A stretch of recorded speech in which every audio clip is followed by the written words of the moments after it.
Hi, it's Julia here. I would like to show you another journal that I made, and I hope you can see well, and if it suddenly gets dark, I'm sorry about that. We have rather crazy weather outside. It's raining and then the sun is shining and then it's raining again. So I hope that doesn't bother you too much. This is a book I found at a yard sale. It measures 5 inches by 7.5. And it has a 1.25 inch spine that I covered with some decorative duct tape. And then I used some twine to stitch in the signatures. And when I was done with that, I really didn't like the look of it. The twine was just really the wrong choice of thread. It didn't look good to me at all. And I didn't want to take it apart and re-sew it because I was afraid that it would be too much on the folds of my pages and that the holes would get too big and it would rip and tear apart. So I covered the stitching by weaving some fabric strips in and out. And I like how that turned out. It's very soft. It has very nice texture to it. And it's just a little different than other things that I've done so far. I inked the edges of the cover a little bit. I put on some book corners to make it live a little longer. I have a lot of stuff poking out here, a lot of fabric strips, a lot of laces attached to the edges of my pages, some fabric leaves that I attached to paper clips, and it's just very, very nice to touch. This journal is full of paper that was left over from other projects, or that was just a byproduct of other pages, like this paper that I used for the inside cover. This is spray ink and stenciling on some paper that I used to mop up the overspray from some other project that I did. I do that a lot with just scrap paper that I have next to me while I work. I stamp my stamps clean on it. I catch the overspray. I scribble paints and pens and markers on them, and when they get too busy, I'll just put them aside and take a new one. And I have lots of these. And some of them look like this, and they are really full, lots of color and lots of texture. And I probably wouldn't necessarily use this as a page in a journal, but I would use it for collaging. And then there are some that are not quite so full and colorful and don't have that much texture, and I could definitely use this as a page in one of the journals that I make. And then some of them have text on them. Because my husband writes, and when he prints out his stuff for editing or some sort of correcting, he gives them to me when he's done with them. He doesn't need them anymore, and I'll just use them as scrap paper, because why take a clean piece if there's something on it already. So here's a very, very blank one. There's a very full one. Again, I would use that for collaging and not so much as a page. And there's one that I had between the pages of my big art journal, just so that to contain the mess a little bit more. Then I also, sorry, just push this out of the way. Then I have some envelopes in here, just the regular envelopes that your bills come in. I have some gift wrapping paper in here. There's some crochet trim. There's more of this leftover paper, mop up paper, clean up paper, whatever you want to call it really. There's a calendar page. There are some paper bags. And I covered the images that were on them with some origami paper that I used for die cutting. I think I cut out balloons for a collage out of this.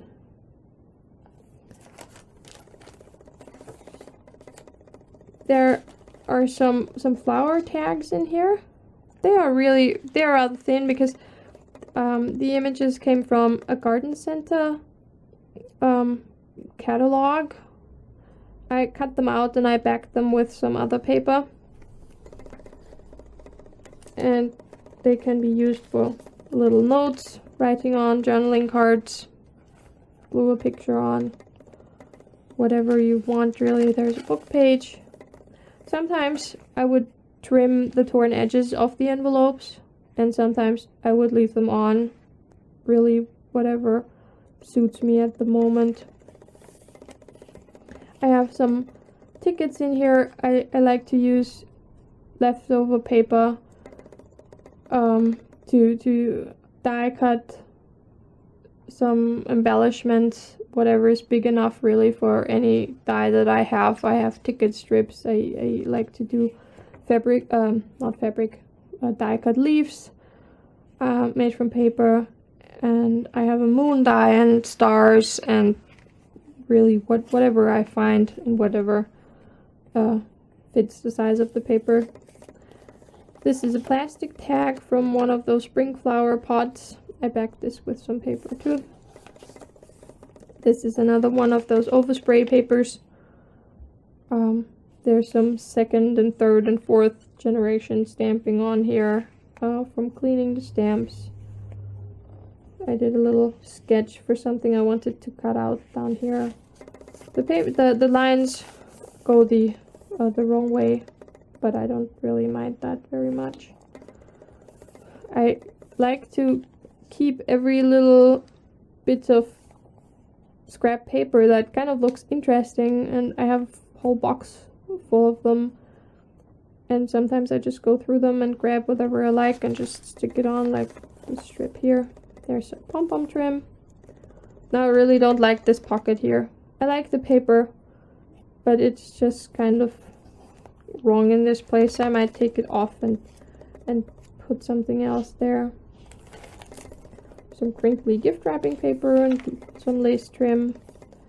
There's some more of the garden center catalog images that I cut out and turned into little tags. There's a little see-through page. I put some little punched out hearts in there just for fun, for a little interest and cuteness. There's some fabric leaves, some sparkly tape on the edge. This little tag says Daydream. I like that very much. There's a pocket with some wallpaper samples in there. I wanted to make an envelope with this, and I got some measurements wrong, so I just cut it apart and used the individual pieces just to tuck into pockets here. There's another envelope with the window. Here's a seed package with some more of the plastic tags from the flower pots. This fabric trim, I cut off a scarf. I used the fabric from the scarf for something else, and I kept this tassel trim to put on various things. There's a postcard in the big pocket. I backed that with some paper too because it was just cardboard.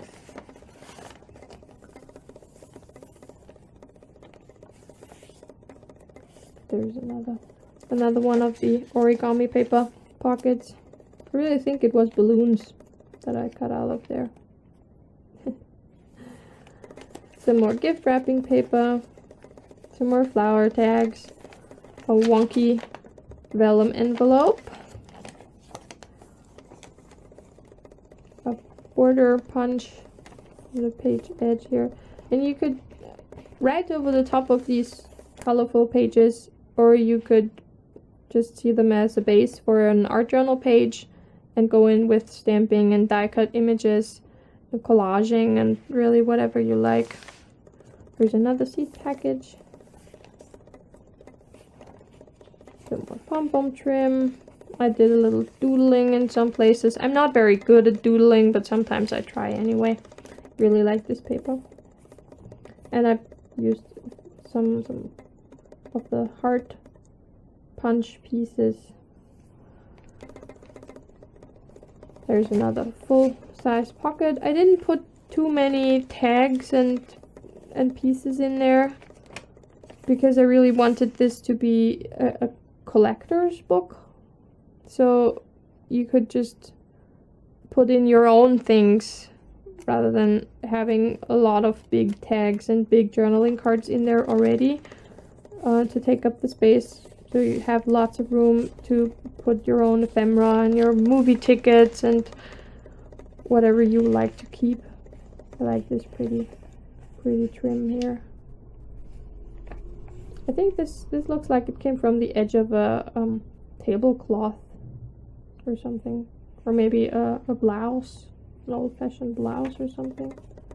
There's a little blue paper bag that's empty as well, and that has an actual postage stamp on it. Some of the other ones that I have in here are postage stamp stickers that are not actual postage stamps, but this is a real one.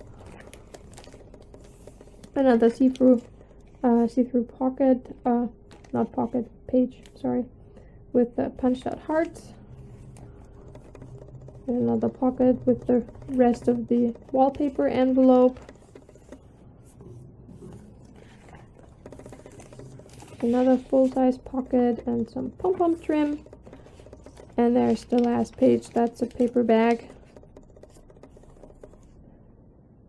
And this was the journal. I don't really know what to do with it. I wanted to give it away and I couldn't part with it. And I wanted to sell it and I couldn't part with it, so I didn't offer it in the first place.